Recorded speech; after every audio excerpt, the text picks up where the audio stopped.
नमस्कार जूनियर्स, मेरा नाम है आदित्य शर्मा और आप देख रहे हैं कॉमर्स भैया। स्वागत आप सभी का हमारी बस इतना कर लो सीरीज के एक नए एपिसोड में। आज के इस वीडियो के अंदर मैं आप लोगों को बताने वाला हूं आईपी यूनिवर्सिटी के 4 सब्जेक्ट्स के इंपॉर्टेंट टॉपिक्स। पहला सब्जेक्ट है आप लोगों का बीकॉम ऑनर्स फर्स्ट ईयर का, जो कि है बिजनेस स्टैटिस्टिक्स, और बाकी 3 सब्जेक्ट्स आप लोगों के बीबीए थर्ड ईयर के। पहला है आप लोगों का एचआरए, दूसरा है आप लोगों का एएसपी और तीसरा है आप लोगों का आईएपीएम। सो आइए जानते हैं इन सभी सब्जेक्ट्स के इंपॉर्टेंट टॉपिक। शुरू करते हैं इस वीडियो को बिना किसी प्रॉफिट और लॉस के। तो इस वीडियो को स्टार्ट करने से पहले आप सभी से एक छोटी सी रिक्वेस्ट है कि इस चैनल को अभी तक आप लोगों ने सब्सक्राइब नहीं करा है तो चैनल को सब्सक्राइब कर लीजिए, साथ ही साथ में इस वीडियो को लाइक जरूर करना। हम शुरू करते हैं हमारे पहले सब्जेक्ट से, जो कि आप लोगों का बिजनेस स्टैटिस्टिक्स। सो बिजनेस स्टैटिस्टिक्स आप लोगों का सब्जेक्ट है बीकॉम ऑनर्स फर्स्ट ईयर का। पहला जो आप लोगों को करना टॉपिक इसके अंदर वो है आप लोगों का ज्योमेट्रिक मीन यूनिट 1 में से। इसके अलावा आप लोगों को क्वार्टाइल और स्टैंडर्ड डेविएशन के बारे में जानना है। इसके साथ साथ आप लोग मेजर्स ऑफ सेंट्रल टेंडेंसी के बारे में जान सकते हैं। ये सारी की सारी चीजें जो अभी मैंने आप लोगों को बताई है थ्योरी वाली चीजें थी। यूनिट 1 में न्यूमेरिकल पार्ट की बात करें तो मीन हो गया, स्टैंडर्ड डेविएशन हो गया, मीडियन हो गया या फिर मीन डेविएशन हो गया, इनके ऊपर आप लोगों के न्यूमेरिकल्स बनते हैं। साथ ही साथ में मीन के एडवांटेजेस और डिसएडवांटेजेस भी कर सकते हो।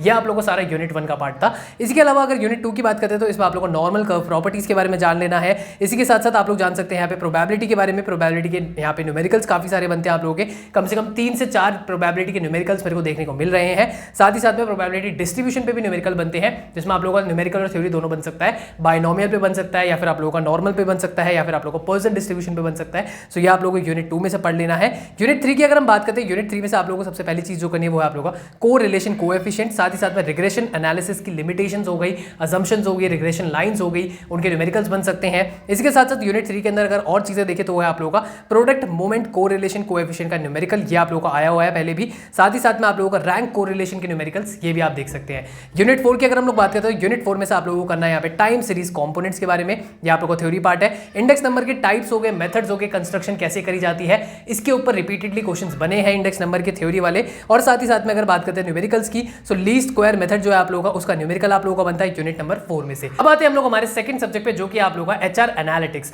एचआर एनालिटिक्स में अगर हम यूनिट 1 की बात करते हैं, इसमें आप लोगों को स्ट्रेटेजिक रोल ऑफ एचआर के बारे में जानना है। साथ ही साथ में आप लोग एचआरए के टाइप्स के बारे में जान सकते हैं, बेनिफिट्स के बारे में जान सकते हैं, लिमिटेशंस के बारे में जान सकते हैं। इसके अलावा यूनिट 1 में से आप लोगों को करना है HCM21 फ्रेमवर्क के बारे में, और साथ ही साथ में आप लोग कर सकते हैं इसके अंदर लैम्प फ्रेमवर्क। यूनिट 2 की अगर हम बात करते हैं, इसके अंदर आप लोगों को डैशबोर्डिंग ऑफ केपीआई जान लेना है। साथ ही साथ में एचआर मैट्रिक्स क्या होता है इसके बारे में आप लोगों को जान लेना है। एचआर स्कोर कार्ड के बारे में जान सकते हो। यूनिट 2 में जस्ट आप लोगों को इतना ही करना है। यूनिट 3 की अगर हम बात करते हैं तो यूनिट 3 के अंदर आप लोगों को यहाँ पे मार्कोव चेन के एनालिसिस के बारे में जानना है।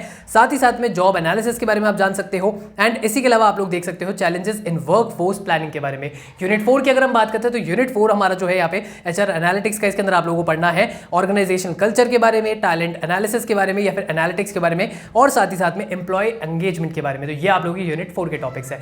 अब आते हैं हम लोग हमारे नेक्स्ट सब्जेक्ट पे, जो कि आप लोगों का IAPM। अब ये जो IAPM है ये आप लोगों को थोड़ा सा अलग ही टाइप का सब्जेक्ट है, इन्वेस्टमेंट एनालिसिस, पोर्टफोलियो मैनेजमेंट। तो आइए जानते हैं इसके इंपॉर्टेंट टॉपिक्स। पहले जो आप लोगों की फर्स्ट यूनिट है उसके अंदर ज्यादा चीजें वैसे दे नहीं रखी है, बट इसमें आप लोगों को रिस्क के बारे में अच्छे से कर लेना है। रिस्क की आप लोगों की थ्योरी और न्यूमेरिकल दोनों चीजें आप लोगों को अच्छे से कर लेनी है। साथ ही साथ में अगर यूनिट 1 में से और टॉपिक्स देखें तो आप लोगों को लास्ट में यूनिट 1 में देखना एक पोर्टफोलियो करके यहाँ पे टॉपिक दे रखा है, रिटर्न्स ऑन पोर्टफोलियो ऐसे करके कुछ टॉपिक्स है, तो उस टॉपिक को आप लोग अच्छे से कर लेना। इसके अलावा अगर यूनिट 1 के अंदर देखें तो यूनिट 1 में एज सच और कोई टॉपिक आप लोगों को नहीं बनता है, बट यूनिट 2 के अंदर आप लोगों के टॉपिक्स काफी हैं, जैसे कि CAPM कर सकते हो, YTM और YTC के बारे में जान सकते हो। साथ ही साथ में CML और SML के बारे में जान सकते हो। यूनिट 3 की अगर बात करते हैं तो इसके अंदर आप लोगों को डाउ थ्योरी करके दे रखी है, वो आप लोगों को पढ़ लेनी है। एंड यूनिट 3 के अंदर आप लोगों को और क्या पढ़ना है, और इसमें आप लोग पढ़ सकते हैं एफिशिएंट मार्केट हाइपोथेसिस के बारे में। इसके अलावा आप लोग जान सकते हैं फंडामेंटल और टेक्निकल एनालिसिस के डिफरेंशिएट को एक बार पढ़ सकते हो अच्छे से। अगर बात करते हैं हम लोग यूनिट नंबर 4 की, यूनिट नंबर 4 के अंदर आप लोगों को ESO इन्वेस्टिंग के बारे में जान लेना है। साथ ही साथ में आप लोग जान सकते हैं वैल्यू इन्वेस्टिंग के बारे में, ग्रीन इन्वेस्टिंग के बारे में, एंड इसी के साथ साथ आप पढ़ सकते हैं मनी मार्केट म्यूचुअल फंड्स के बारे में। अब हम लोग बात करते हैं हमारे लास्ट सब्जेक्ट की आज की वीडियो के, जो कि आप लोगों का ASP advertising and sales promotion. ये मेरे को काफी ज्यादा अच्छा लगता है सब्जेक्ट, क्योंकि बहुत ही ज्यादा रिलेटेबल सब्जेक्ट है आप लोगों का।